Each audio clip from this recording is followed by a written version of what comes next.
there was someone in my Discord who was really attracted to airplanes.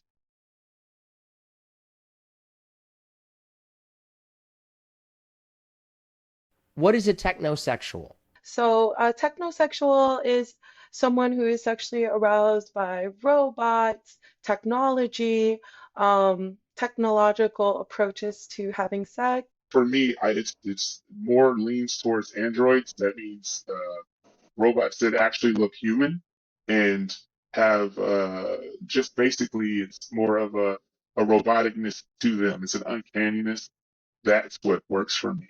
Was this something you just realized one day, or did this kind of develop? For me, it was like I developed my skills in robotic movement over time. But then falling into the fetish was like literally one day someone DM'd me on Instagram and was like, "Have you heard of this thing called ASFR?" And I was curious, started looking it up, and then just started making content. ASFR stands for what? All sex fetish robot, and that's my specific fetish that I make content for. Mhm. So for yourself, like Mandroid, when did you kind of realize that this was your jam, so to speak? Honestly, I'm going to say as far back as I can remember. Like I'm talking 4 years old. There was an episode of Dennis the Menace that I was fascinated, absolutely fascinated by. There was an android that one of his friends made, but then I don't know what age it was. I was probably 14 when I realized it was sexual, and uh, then I was 16. I saw the movie Virtuosity, and the android bartender was the first time that that it got me. So I guess, what is it about it? Right? Like, what is it about a robot that is sexually arousing or technology that is sexually arousing to you? For me, it's the thought of control. There's one aspect of it. There's the non-judgmental factor of it, where you feel like you can do anything and not be judged about it. And uh, it's the motion of it, like the robot, the uncanniness of a person who's moving robotically, or uh, the idea of that there's machinery under someone's skin, and it's just you know it's just all a ruse to fool you into thinking it's a person. And, so and and yeah, and the I hate to say the word. I don't like using the word mindless, but I really can't really like uh, get the word other than I can't think of another word, but it's the mindlessness of them where like some people like conscious robots. I'm not one. So uh, I like program personality, but I don't like actual personality, if that makes sense. Like if it's a person, I mean, if a robot has consciousness, it might as well be a person. That's what I guess I'm trying to say. And it doesn't work. So, like, I definitely agree with the uncanny valley kind of effect. There's sort of like that jump, that gap between reality and fantasy, and the way that your brain is constantly trying to make sense of things, and it doesn't. Like that sort of gap is like very attractive, and like having like a sort of like dead eye kind of thing where you're off but you're on. You're not particularly looking at anything. It's just, Right, your eyes are just working. oh, don't forget, Robo Girl, that malfunctioning is a huge problem. Malfunctioning, glitching, which like it can be a mix of verbal glitching, like stuttering, or like movement stuttering, or misunderstanding a direction. That's definitely a big thing. Also being destroyed either partially or fully. I mean, but how does this like work in a relationship? Does it work in relationships? For me, it doesn't. So I'm still single. Uh, uh, More or less. I'm not gonna say I'm a virgin because I've had sex, but like not good sex, if that makes any sense. Not the kind of thing that gets you going. Yeah, that gets me like turned on and going is I'm always just thinking. So it just, ugh. But anyway, I got you. but for sex, there are people that are in relationships with someone who is, I guess you would say, a sub and a dom. The dom usually has the control over the robot. Now, I know someone who wants a dom robot who wants to be able to control him, but also have him dominate over him, which is it's wild to think. I don't know how you're going to be able to get that, but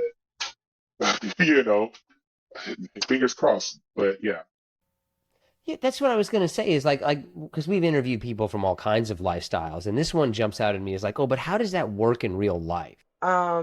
I never find a shortage of people who want to be an actor in it. They like think it's so interesting and fun and sort of like this way to make a sexual scene without even being sexual. Once you as specific as people are with their what they're attracted to in this fetish, it can also be combined with anything.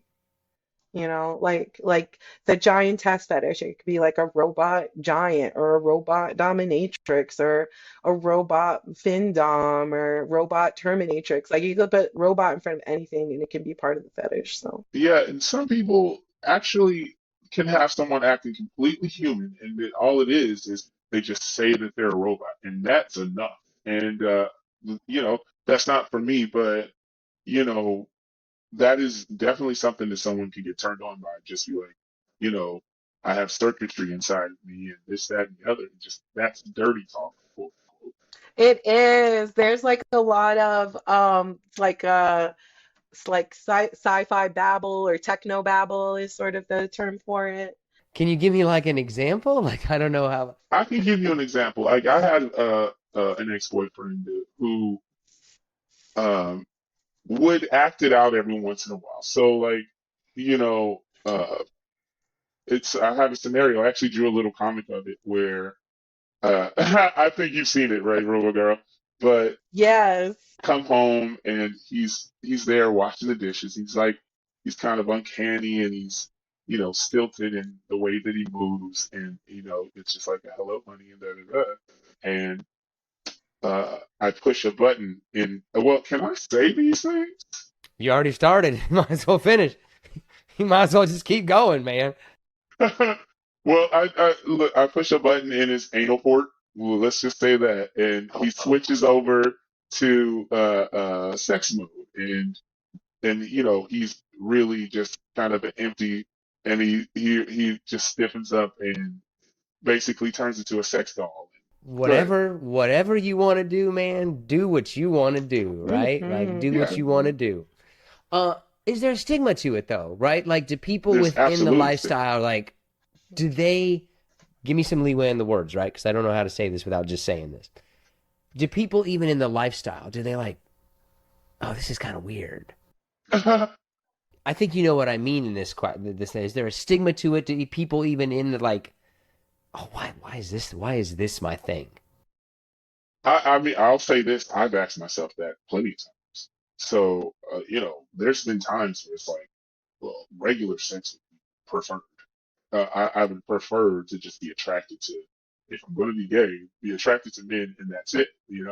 But that I have come to grips or come to, yeah, grips with it. That Terms, whatever. yeah, Yeah. come to terms that this is who I am. So it's just kind of I have to let it be what it is. I can't do anything about it, and it's not like it's dangerous. So Yeah.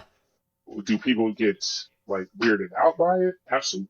Like that's outside of the community, especially if you just tell somebody that you're into robots, they're totally confused. And then if you try to clarify, they think it's like scary murder stuff, and it's like I'm not trying to actually dig into your circuitry and break you. You know what I mean? Like I've like had the totally opposite experience.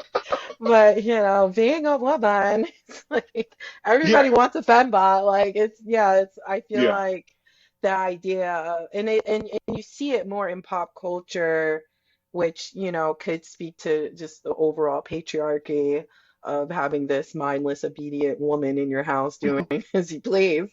But that image is more common than seeing a mandroid. I mean, the last time I really saw one, I want to say in pop culture, was this like amazing Michael B. Jordan commercial. I think it's for Alexa. yes, okay. And that's like what I when I'm trying to explain this fetish to people who've never seen it before, that's like literally what I show them. Like it's sort of like this.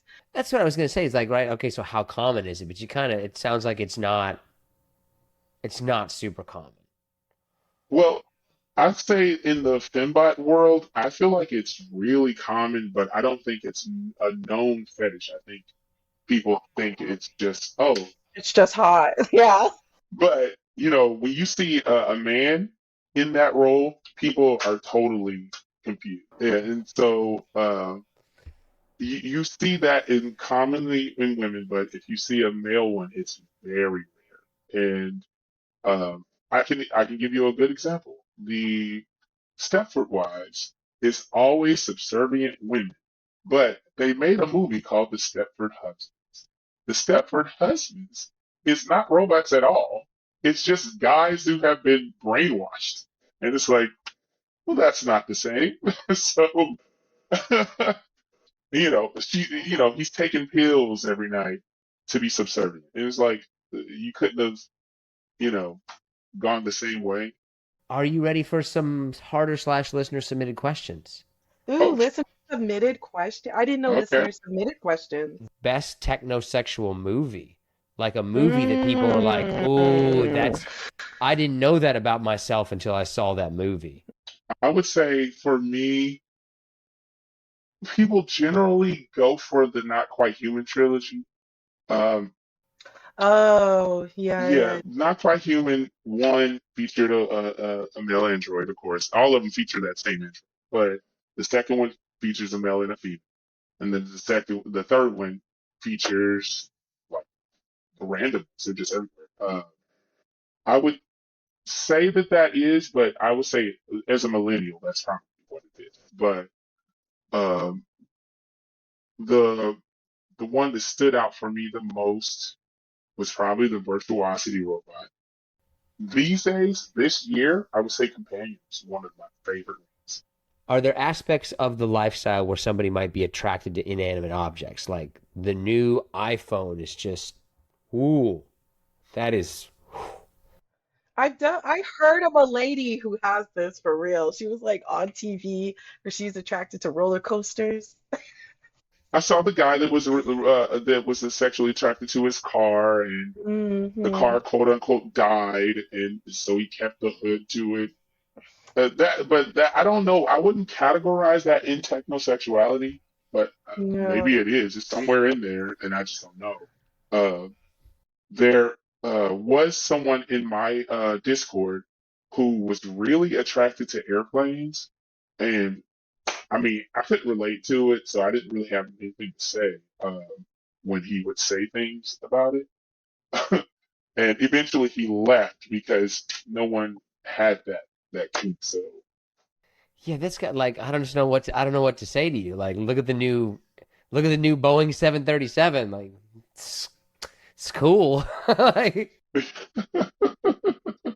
But I mean, it's technology. So technosexuality, like I said, is a spectrum. So there's somebody out there. It's just not us. um, that's pretty much all the questions we got. Is there anything else you think that we missed or anything you'd like to add? Well, I would say, well, the way that we get content is a big one for us. Getting content is hard, obviously.